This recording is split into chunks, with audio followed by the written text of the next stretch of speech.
Let's go ahead and now review how to factor when there's a greatest common factor. So when it comes to greatest common factor, easiest way to approach this is to first look at both terms on your chart. So I went ahead and did that on this problem. This is the last problem I did it on. What I'm trying to do is find the biggest number they both share. So 180, you'll notice, has a 5, but so does the 5. So our greatest common factor in this problem is 5. So I'm going to go ahead and factor out a 5. When you factor out a 5, you're just dividing everything by 5. So 5 divided by 5 is 1, so I have a 1x squared. And then 180 divided by 5 is 36, so I have a minus 36. So I went ahead and just divided everything by 5, and that's where I got those answers. So then we factor like we did before. So there's two terms, so this is your two-term method, if you recall. And the two-term method, you just go ahead and you break up each number. So 1 would just be 1 and 1, so 1x, 1x. And 36 we would write as 6 and negative 6, since it's negative 36. So your final answer, you just bring the 5 down. And then I write 1x plus 6. And then 1x minus 6. And that would be the final answer. So let's go ahead and do a few more. Okay, for this problem, same idea. You would need to go to your chart and you're going to look at the numbers 4, 76, and 136. So you're going to look at all three and you're going to find the biggest number they all have in common. When I look at that, at all three of them, I find that the biggest number they have in common is a 4. But you do have to be careful. If there's a negative in front of the first number, you need to make sure you factor out a negative as well. So I'm going to factor out a negative 4. Now remember, I'm just going to divide. So I'll show you what I'm essentially doing. I'm just dividing all of those by negative 4. So negative 4 divided by negative 4 is 1. So I have 1w squared. 76 divided by negative 4 is negative 19. So I have negative 19w. And negative 136 divided by negative 4 is positive 34. Now there's three terms, but your first number is a 1, which means it is fast method. Remember, because a is 1. So we love fast method. So I'm still going to multiply 1 by 34. So I get 34. And then I'm just going to look at my chart. Now notice it's a positive 34. When it's positive, that means they're both going to be positive. So you'll either be adding 2 positives or you'll be adding 2 negatives together. In this case, I'm going to add 2 negatives together to get a negative 19. So they're both going to be negative. When you look at the chart, you'll use 2 and 17. Those add up to negative 19, so that's why that works. But it's fast method, so we're at the answer. So I bring down my negative 4, and then I use w since that's my variable. And then I'll use my first number, which was minus the 2. So I will subtract 2. And then I will do w minus 17 as the other answer. And then you're done. Let's go ahead and do another one.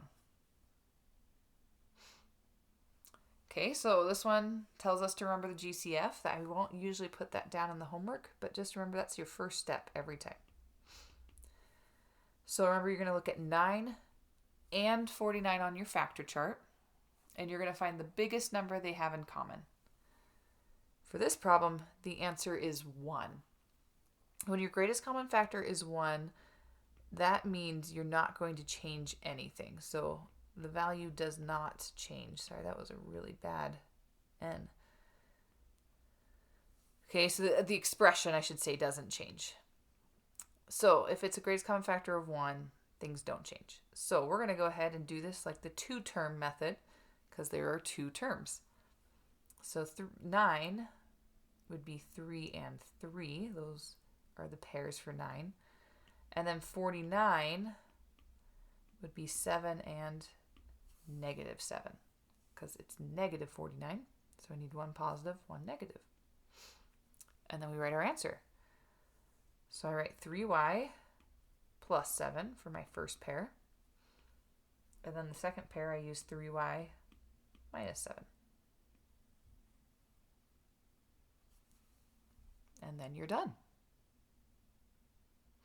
Okay, let's go ahead and just do a couple more, and then you're good to go.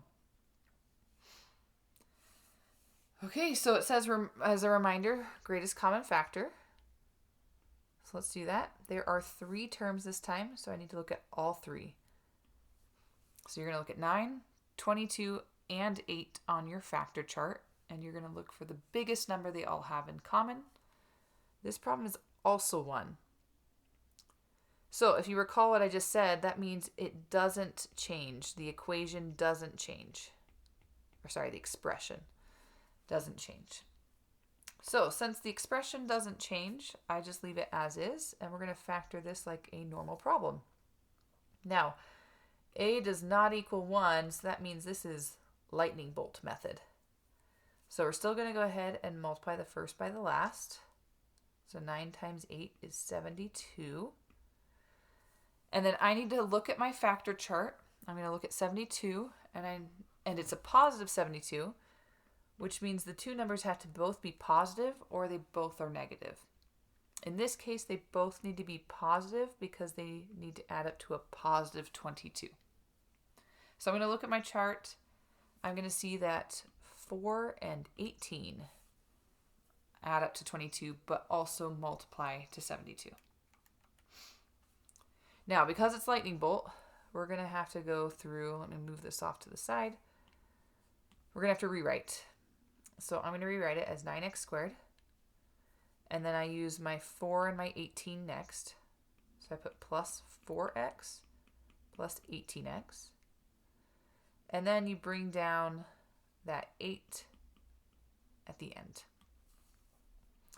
And then we do our lightning bolt. Ka-chow. So once again, you're going to look at 9 and 4 on your factor chart. So the 9 and the 4. And you're going to look for the greatest common factor, or the biggest number they both have in common, which is a 1. So I put a 1x.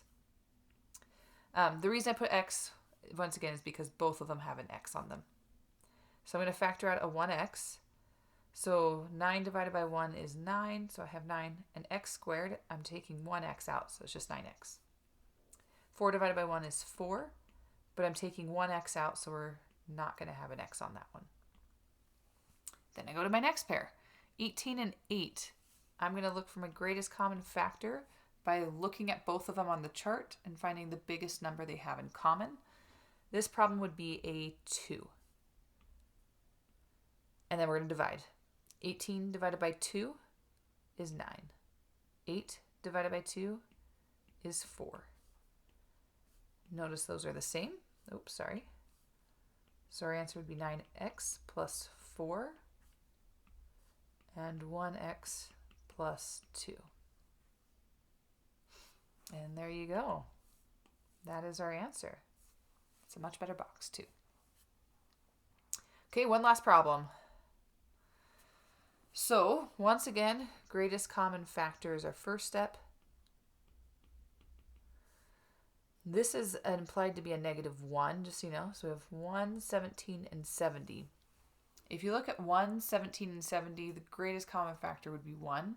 However, as a reminder, if your first number is negative, factor out a negative. Now, this is a -1, so the equation is going to change because I'm going to divide everything by -1. But don't forget that -1 in front. So we've got -1. And then parentheses, positive y squared. 17 divided by -1 is -17y. And -70 divided by -1 is a positive 70. Oops, sorry. Okay, this problem is going to be fast method because the a value is 1. but we're still going to go through the process as if it's lightning bolt. So 1 times 70 is 70. Now, once again, it's a positive 70. That means my two numbers are both positive or they are both negative. In this case, they need to add up to negative 17.